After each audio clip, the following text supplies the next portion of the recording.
नमस्कारम्। अद्य वयं स्नातकतृतीयवर्षस्य पाठ्यक्रमान्तर्गत किरातार्जुनीयं महाकाव्यस्य प्रथमसर्गविषये पठिष्यामः। नमस्कार विद्यार्थियों, पिछले वीडियो में हमने किरातार्जुनीयं महाकाव्य का परिचय प्राप्त किया था।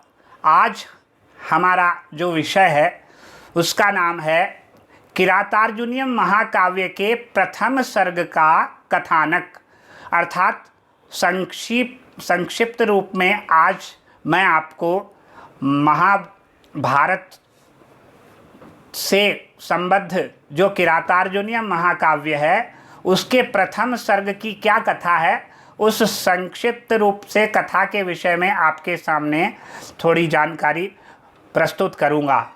किरातार्जुनीयम प्रथम सर्ग का कथानक महाराज युधिष्ठिर द्वारा भेजे गए एक गुप्तचर के आगमन से प्रारंभ होता है।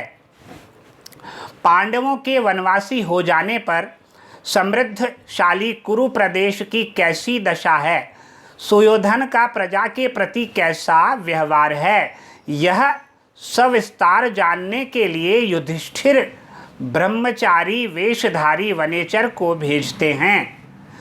वह वनेचर लौटकर दुर्योधन के सुशासन प्रबंध, पांडवों से भय, सिंचाई व्यवस्था, सेवकों के प्रति सद्व्यवहार, सैनिकों के प्रति उदारता, धर्मप्रियता और यज्ञादि के आयोजन आदि अन्य गुणों का सविस्तार वर्णन प्रस्तुत करता है।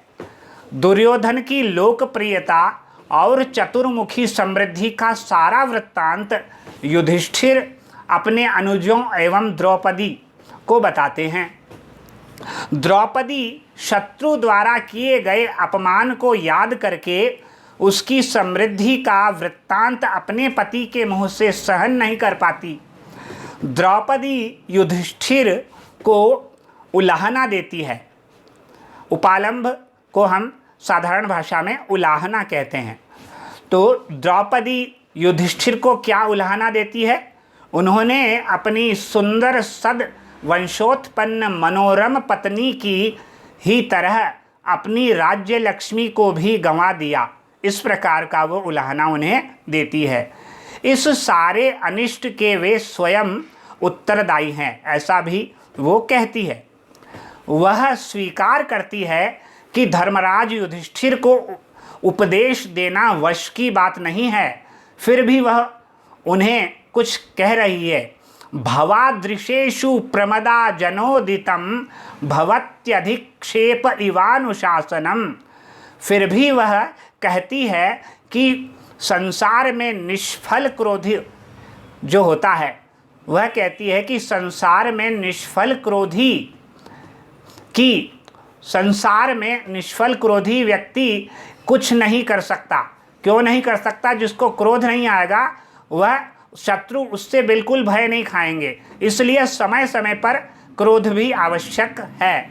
और वो क्या कहती है आगे, निष्फल व्यक्ति जो संसार में निष्फल क्रोध वाला व्यक्ति कुछ नहीं कर सकता, वे मूर्ख व्यक्ति अवश्य ही पराभव को प्राप्त हो जाते हैं, जो शत्रु के साथ शठता का व्यवहार नहीं करते, अर्थात जो दुष्टों के साथ दुष्टता का आचरण नहीं करते, ऐसा व्यक्ति जो नष्ट हो जाते हैं शत्रु के द्वारा। द्रौपदी एक एक करके महाराज युधिष्ठिर को उनके वैभव के दिनों की याद दिलाती है, जिस समय वो समृद्धशाली थे, इंद्रप्रस्थ के राजा हुआ करते थे। उस समय की उनको वो याद दिलाती है द्रौपदी युधिष्ठिर को, और वर्तमान अवस्था से उसकी तुलना करती है और कहती है कि आज आपकी क्या दशा है और पहले आपकी कैसे आपके ठाट बाट हुआ करते, इस प्रकार की वो याद दिलाती है।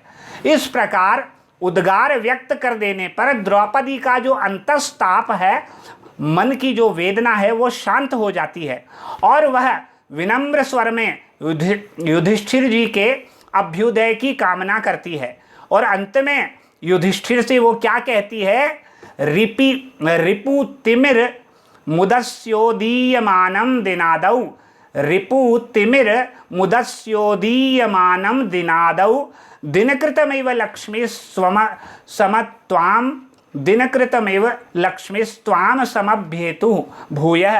अर्थात जिस प्रकार संध्या के समय सूर्य तिमिर को प्राप्त हो जाता है, अस्ताचल को प्राप्त हो जाता है, किंतु दिनादौ दिन के प्रारंभ होते ही वह पुनः अपनी राज्य लक्ष्मी को, वह पुनः अपनी रश्मियों को धारण कर लेता है। उसी प्रकार अभी आपकी दयनीय दशा है, किंतु शीघ्र ही आप जो है अपने सम्मान एवं गौरवपूर्ण पद को प्राप्त कर लोगे, ऐसी मैं कामना करती हूँ, ऐसा वो कहती है। और यहाँ पर जो है प्रथम सर्ग समाप्त हो जाता है। तो यहाँ पर आज हमने प्रथम सर्ग का संक्षिप्त रूप से कथानक का अध्ययन किया। आगे अगले वीडियो में हम प्रथम सर्ग का प्रारंभ करेंगे और किरातार्जुनीयम महाकाव्य का मंगलाचरण प्रारंभ करेंगे। धन्यवाद।